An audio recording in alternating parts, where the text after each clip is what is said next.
è che abbiamo visto il PD in aula e vota delle porcate, lo devo dire. Anche Giachetti ogni tanto ha votato qualche porcata, o sbaglio? Giachetti, poi voglio sentire Becchi, ma Giachetti, avete votato qualche porcata? Guardi, c'è un problema di cui dobbiamo prendere coscienza. Esiste una dinamica democratica nella quale c'è una maggioranza. Quindi è chiaro che quando stai in una maggioranza è molto più comodo stare all'opposizione, basta dire no a tutto e il problema è risolto. Di volta in volta, quando ti trovi a governare, per di più in una situazione che non ha scelto il Partito Democratico, è una situazione che hanno scelto gli italiani, purtroppo votando in un determinato modo. Io penso che il voto vada sempre rispettato e ci troviamo in una situazione nella quale notoriamente il Partito Democratico e la sua coalizione non aveva una maggioranza. Questo è quello che è successo con le larghe intese. Adesso no, voi però voglio provate gusto e lo rifate. No, però. voglio dire semplicemente... voi, no, mettete il vostro uomo più importante a guidare un governo, ecco. Il nostro uomo più importante scende in campo perché pensa di poter fare qualcosa di utile per il Paese, ok? Quando voi mi dite, e questo glielo dico molto chiaramente, quando voi mi dite sono le stesse persone, non è solo le stesse persone, a parte che vedremo quali sono le persone, perché io penso che le persone non saranno le stesse, ce ne sarà qualcuna uguale. Le persone contano. Alcune si assomiglieranno. Le persone contano in ogni dove. Non è che la specificità, la capacità, la moralità delle persone non conta, soprattutto in politica, dovrebbe contare sempre di più. Quindi io sono convinto, vedremo quale sarà, siccome lo stiamo già massacrando perché quello, quell'altro, dicendo vedremo quale sarà la squadra che metterà in campo Renzi, vedremo quali saranno le proposte che mette in campo Renzi. No, non noi qui, non noi qui, no.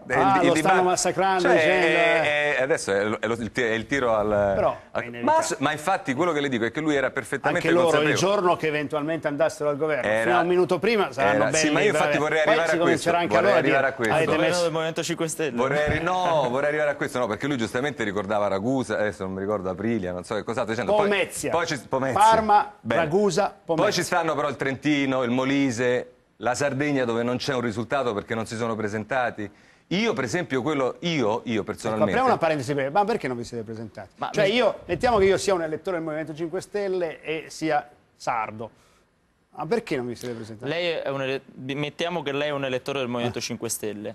Vuole una lista a tutti i costi o una lista pronta per il momento elettorale? Questo è un movimento... Voglio una lista del mio movimento. No, non a tutti i costi però. Per qualsiasi sia il partito, mi stranisco nel non trovare la Noi lista... abbiamo fatto una scelta molto semplice, non ci siamo ritenuti pronti per il momento elettorale perché all'interno ma si sapeva che c'erano le elezioni, ci sono ogni 5 anni. Ma guardi, io vengo da una provincia nella quale, la provincia di Napoli, i partiti pur di presentarsi a volte hanno presentato degli impresentabili. Noi non ci stiamo a questa cosa, siccome all'interno c'erano persone che erano in conflitto tra di loro, alcune persone che erano malintenzionate, abbiamo ritenuto per rispetto agli elettori di non presentarci. Però detto questo, questo io voglio dire una cosa, deve essere peccato chiaro, di gioventù. Deve essere chiaro che in questo paese, se vogliamo fare un cambiamento radicale, più che una rivoluzione, facciamo un'evoluzione della politica, dobbiamo farla da persone libere. Se ci si allea con quelli là che hanno ridotto questo paese negli ultimi 20 anni così,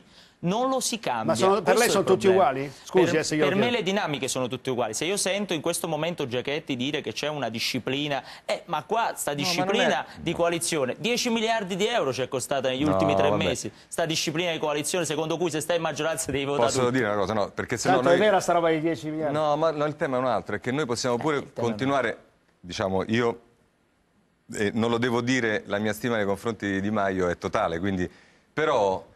Ma allora è un caso di ironia, perché mi diceva... Prego? No, è lui. C'è anche un Di Maio del Partito Democratico, però diciamo che stimo assolutamente anche quello, però... detto questo, però, io temo che la politica stia un po' inglobando anche il Movimento 5 Stelle, perché l'idea che questo paese è un paese che muore di slogan, che muore di tattica, cioè che non fa mai uno sforzo per fare una riflessione aggiuntiva e magari cercare un punto più alto per la discussione. Per cui noi possiamo continuare a dire queste cose, il sottosegretario che si è dimesso, va bene tutto.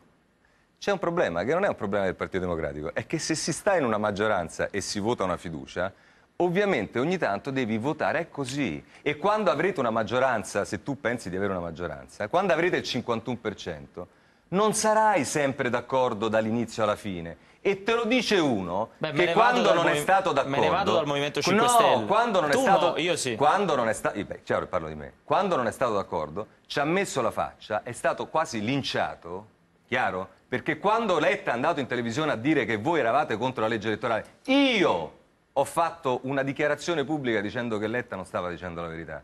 E l'ho fatto da dentro il mio partito. Sì, questo mi porta anche che siccome ci sta una forma di convivenza inevitabilmente, c'è una responsabilità di governo, in talune occasioni mi sono trovato a votare anche cose di cui non ero perfettamente convinto. Ma per me è così da alcuni anni, nel senso che non è che se una volta io non sono d'accordo metto a repentaglio la maggioranza, sì, perché però qui non stiamo parlando di uno scherzo, cioè qui non stiamo parlando di dettagli, ma lo scherzo, qui non stiamo parlando di dettagli, Luigi, qui stiamo parlando di cose pesantissime. Luigi, lo scherzo o non cioè, lo scherzo non lo stabilisce una verità, aspetta, finisco questa frase, non lo stabilisce una verità rivelata.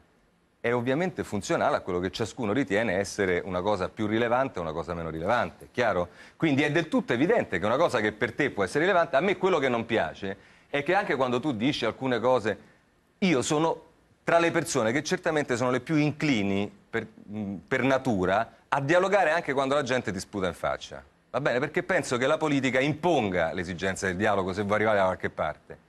Dopodiché sostenere che un gruppo che ha 106 deputati, che rappresenta 9 milioni di persone che vanno rispettate, possa capovolgere le regole e arrivare al punto di stabilire che la sua è la verità rivelata e tutti gli altri si devono adeguare, per cui se non viene sposata in toto la posizione del Movimento 5 Stelle, si manda tutto a ramengo, io penso che questo non faccia parte di un processo democratico che ci deve fare...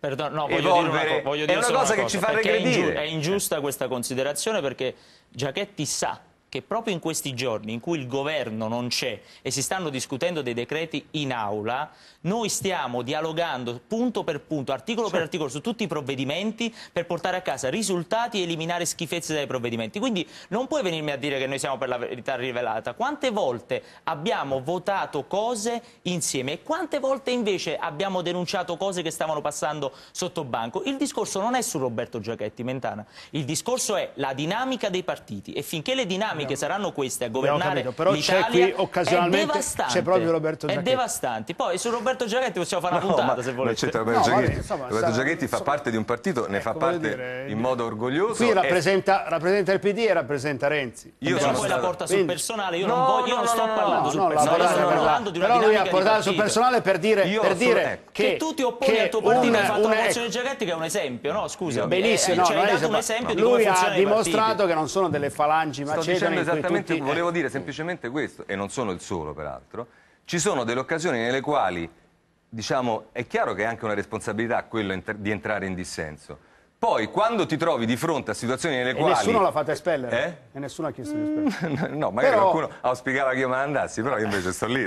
Guarda, io sono stato in minoranza per 10 anni, si figuri se adesso per una cosa del genere. Però ho fatto la mia battaglia, e ho dato atto, anche se lui sa perfettamente che 3 ore prima di votare la mozione Giachetti, Crimi aveva detto giammai la mozione Giachetti. Ma Crimi è del Senato, la lascia stare, però è chiaro. Ma io penso che quella sia stata una chiara evidenza di evoluzione politica. Hanno capito perfettamente che c'era l'occasione di mettere all'angolo il Partito Democratico e lì è stato fesso il Partito Democratico. È stata tattica, lei dice?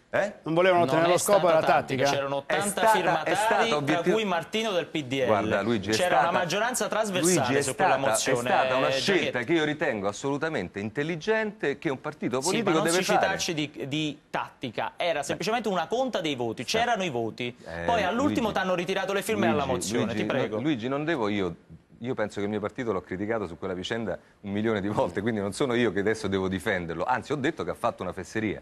Ti sto dicendo però che 3 ore prima il capogruppo al Senato del Movimento 5 Stelle aveva detto giammai la mozione Giachetti, esattamente come... Ma siamo noi alla Camera che avevamo deciso in quel momento. Ma esattamente come, Luigi, tu fino a 15 giorni fa sostenevi che bisognava approvare il Mattarellum e tornare alle elezioni. Perché non c'era ancora la sentenza della Corte Costituzionale. No, c'era già la sentenza, è successo 15 giorni fa, Luigi, sii buono, dai. E sai perfettamente che sei stato sconfessato dai membri della Commissione Affari Costituzionali. Dinamiche che io rispetto. Se voi ne parliamo, però vi faccio vedere solo posso solo fare un'osservazione, però i gesti eroici sono Giachetti che si oppone adesso al segretario del suo partito.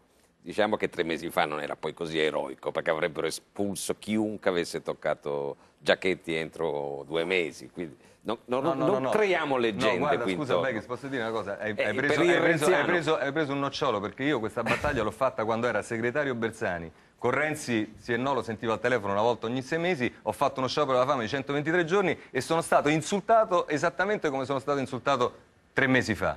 Quindi io la battaglia sulla legge elettorale nei confronti anche del mio partito la faccio ormai da 2 anni, quindi non è una cosa che è venuta oggi e l'ho fatta quando non mi proteggeva nessuno, se questo stai dicendo, e non mi proteggeva nessuno neanche adesso. La faccio perché personalmente io penso che... Voglio farvi vedere un attimo, scusate, visto che si parla di battaglia, di una battaglia seria, andiamo con le immagini a Kiev, dove questa sera la situazione è davvero tragica. Qui siamo nel campo dei